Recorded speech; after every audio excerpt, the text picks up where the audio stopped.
आप सभी का AP study commerce and English Guruji channel में स्वागत है।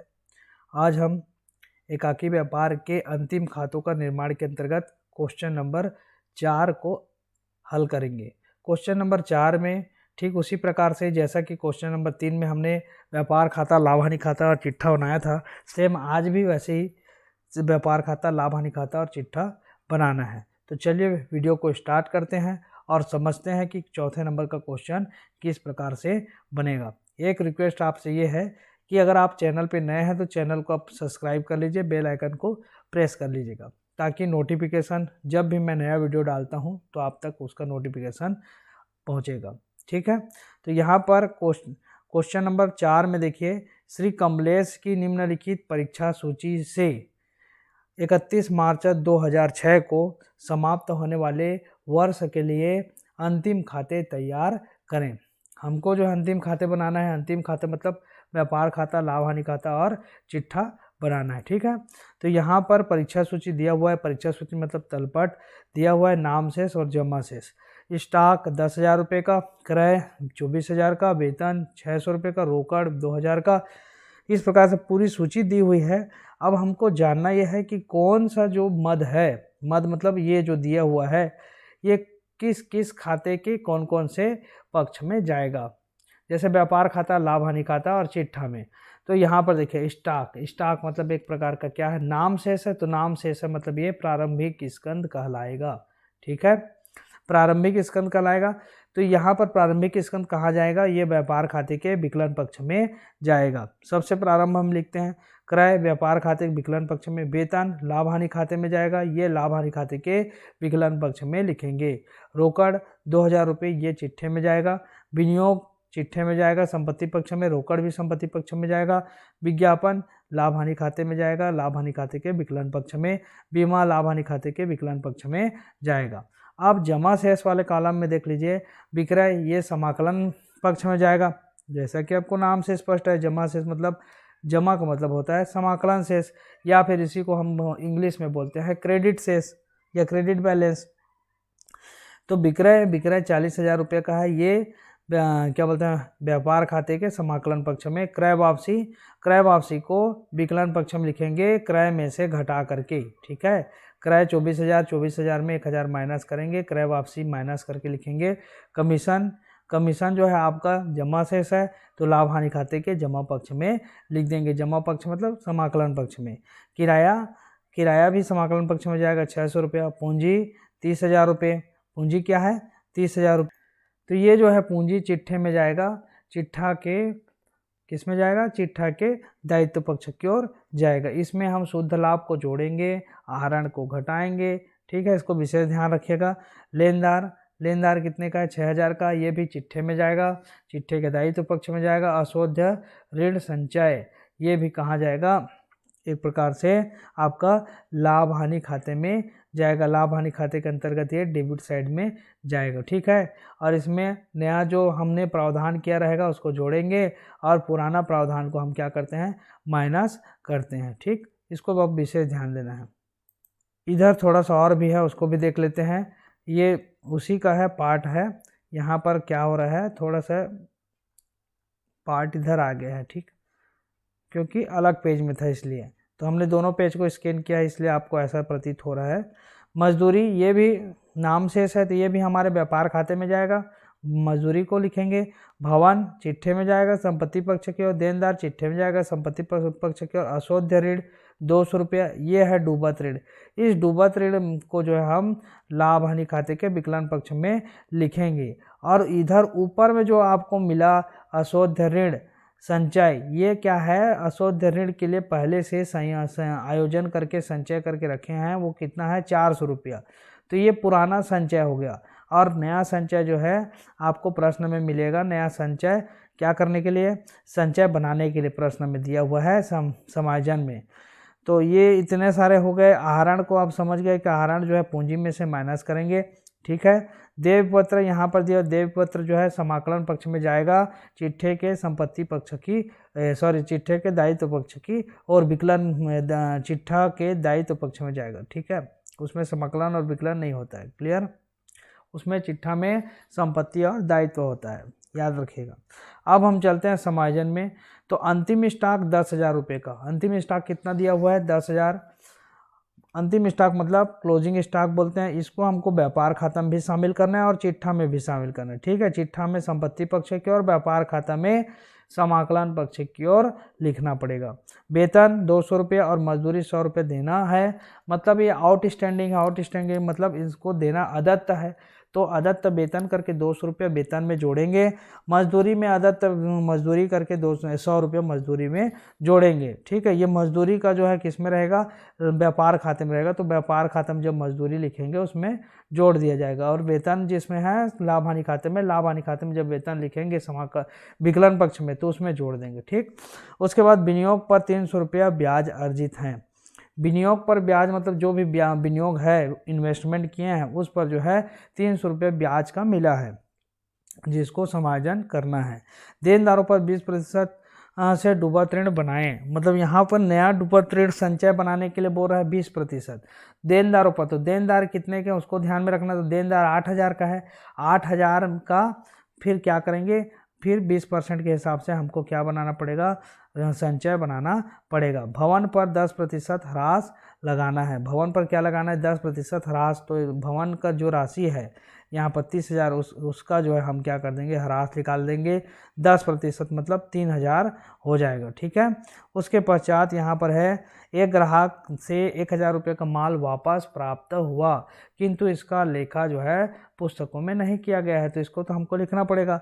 माल वापस हुआ तो माइनस करेंगे, विक्रय वापसी हो गया ये, तो विक्रय वापसी तो माइनस कर देंगे। ठीक है, ये लिखाएगा किसमें, व्यापार खाते में लिखाएगा विक्रय वापसी करके। साथ में इसका जो है समायोजन करना पड़ेगा, क्योंकि ये अगर विक्रय वापसी यहाँ पे तलपट में परीक्षा सूची में दिया रहता तो हमको समायोजन करने की आवश्यकता नहीं, लेकिन जहाँ पर समायोजन में अगर कोई चीज़ दिया है, आपको विशेष ध्यान ये देना है कि समायोजन में अगर कोई चीज़ दिया है, यहाँ पर जितने भी पॉइंट दिए हैं इन सब को जो है 2-2 बार लेखा करना पड़ेगा। एक तो आपको या तो व्यापार खाता या लाभ हानि खाता जो संबंधित मद है उसमें, और दूसरा जो है चिट्ठे में।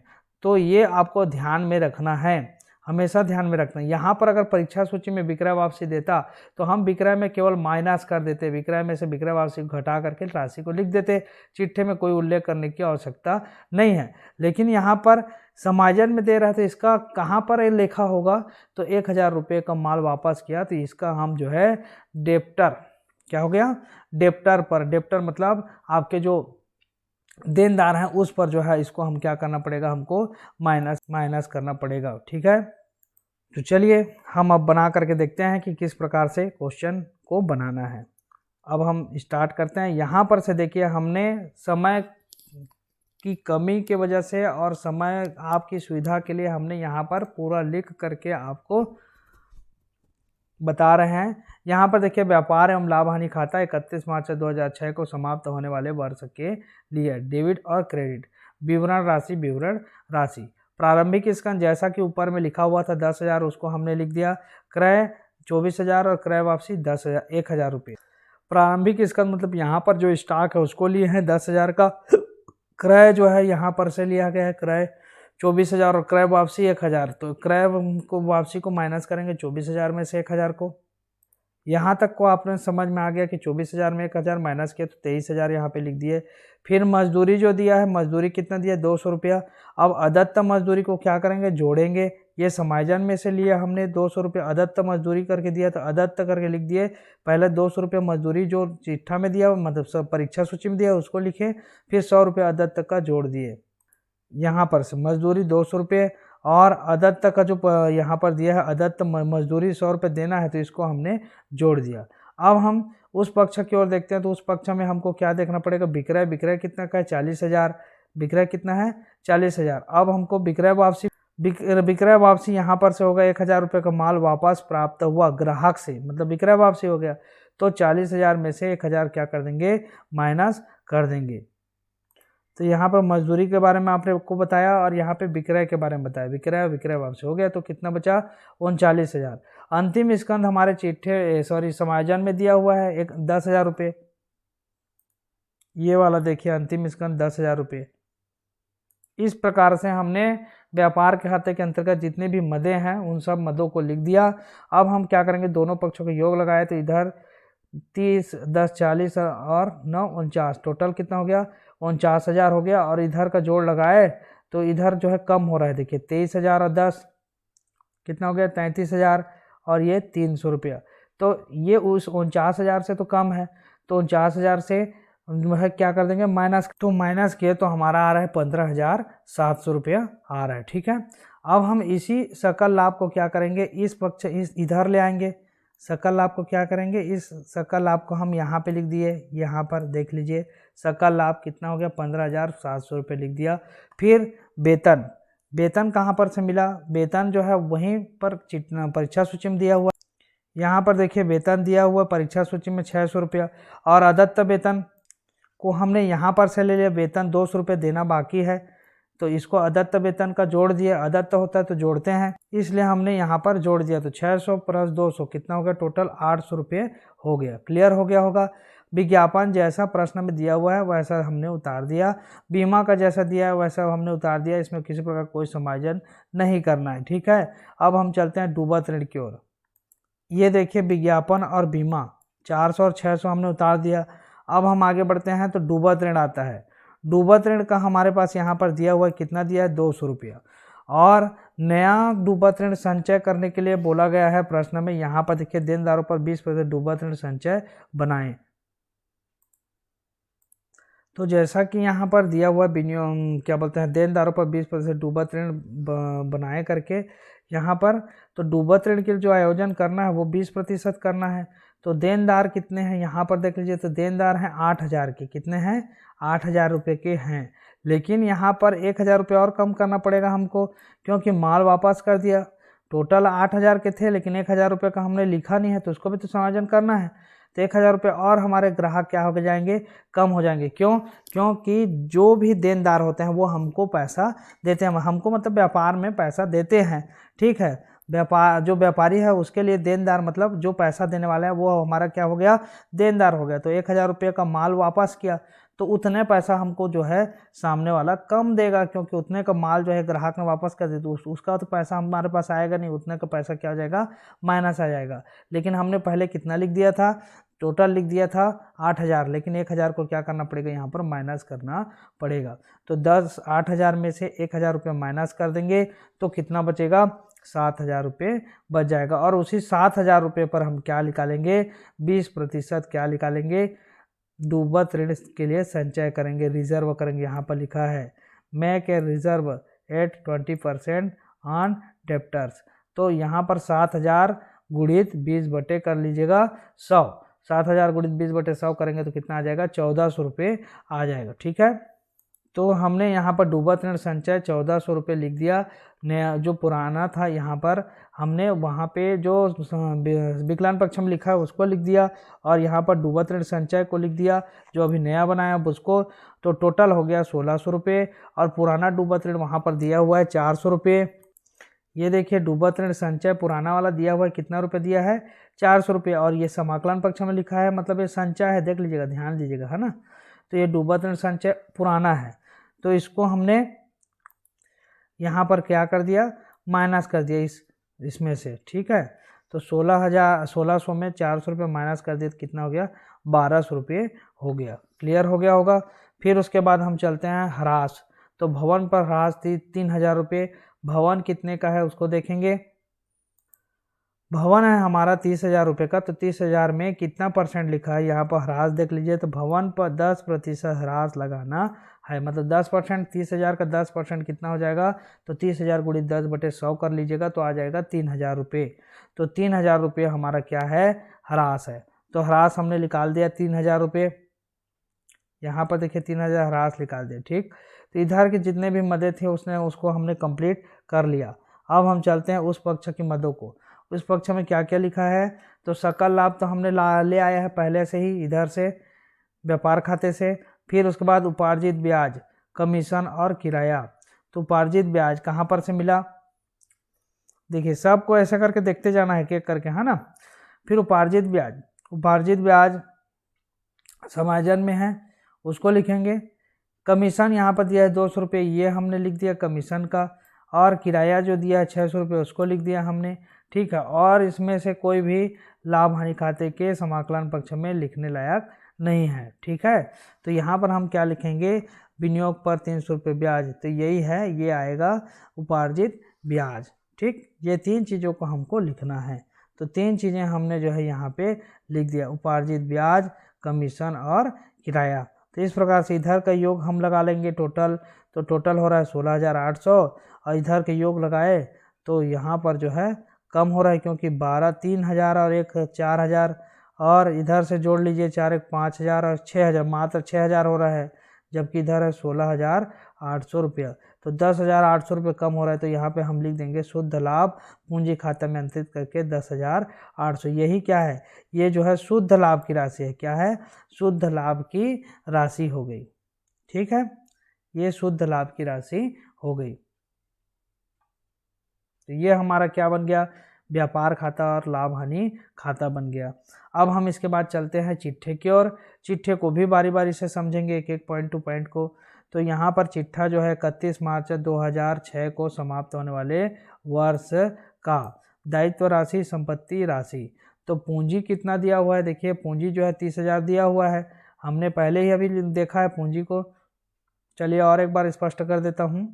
यहाँ पर आप देख पा रहे होंगे पूंजी दिया हुआ है, कितना रुपये दिया हुआ है, 30,000 रुपये। इस 30,000 रुपये को हमने लिख दिया।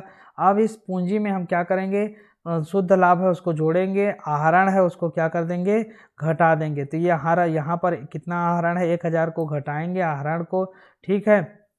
तो हमने यहाँ पर 30,000 में 10,800 रुपये जो शुद्ध लाभ था यहाँ से, उसको हमने क्या किया, ये वाला राशि को जोड़ दिया, शुद्ध लाभ को जोड़ दिया 10,800 को। फिर उसके बाद यहाँ पर टोटल कर दिए तो हो गया 40,800, और माइनस करेंगे, आहरण कितना था 1,000 का, तो 1,000 को माइनस कर दिए, तो 40,800 में 1,000 माइनस हो गया, तो कितना आ गया, 39,800 रुपये आ गया, ठीक है। उसके पश्चात हम आगे बढ़ते हैं, नीचे आते हैं लेनदार। विविध लेनदार प्रश्न में जैसा दिया हुआ है, मतलब परीक्षा सूची में, वैसा हमने उतार दिया, क्योंकि चिट्ठे के दायित्व पक्ष में जाने वाले मदे हैं। देय पत्र को भी लिख दिया 1,800 रुपये, अदत्त वेतन और अदत्त मजदूरी। ये दोनों पॉइंट कहाँ से आया, तो ये दोनों पॉइंट समायोजन से आया, समायोजन में दिया हुआ है। यहाँ पर देखिए अदत्त वेतन 200 रुपये और मजदूरी 100 रुपया। हमने बताया था कि समायोजन के प्रत्येक मदों को चिट्ठे में भी लिखना पड़ता है, और संबंधित जो खाता है उसमें लिखना, या तो व्यापार खाता और लाभ हानि खाता, दोनों में से किसमें, तो वेतन है तो वेतन को तो हमने लाभ हानि खाते के अंतर्गत जोड़ा अदत्त वेतन करके, अब मजदूरी को व्यापार खाते के अंतर्गत जोड़ा। जैसे यहाँ पर आप देख सकते हैं, मजदूरी को हमने जोड़ा अदत्त मजदूरी करके 100 रुपया, और लाभ हानि खाते के अंतर्गत जोड़ा हमने अदत्त वेतन करके यहाँ पर जोड़ा, ठीक है। तो इसको आप समझ गए होंगे। तो ये हो गया, इधर का जो था दायित्व पक्ष का सारे मदे उसको हमने क्लियर कर दिया। अब हम चलते हैं संपत्ति पक्ष की ओर, और संपत्ति पक्ष में सबसे शुरू में लिखेंगे हम रोकड़। रोकड़ कितना है, कैश इन हैंड, रोकड़ जो है 2,000 रुपये है, कितना है, 2,000 रुपये है। तो रोकड़ को हमने जैसा का तैसा लिख दिया, ठीक है। विनियोग जो दिया हुआ है वो कितने का दिया हुआ है, 3,000 रुपये का। यहाँ पर से स्पष्ट कर देते हैं, ये विनियोग है कितने का है, 3,000 का।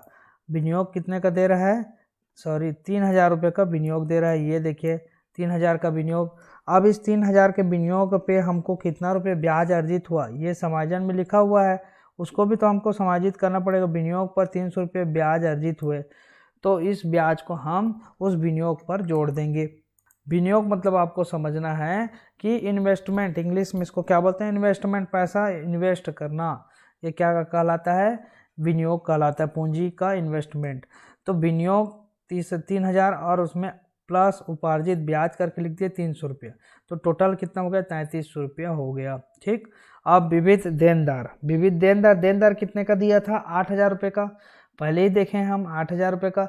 अब उसमें मैं वापसी का भी बताया था, यहाँ पर से देखिए ये देनदार हमने डिस्कस किया था 8,000 रुपये का, और यहाँ पे से डिस्कस किए थे हम, एक ग्राहक ने 1,000 रुपये का माल वापस प्राप्त हुआ, किंतु उसका लेखा पुस्तकों में नहीं है, मतलब इसका जो है पुस्तकों में लेखा नहीं है, तो उसको क्या करेंगे, 1,000 को माइनस कर देंगे।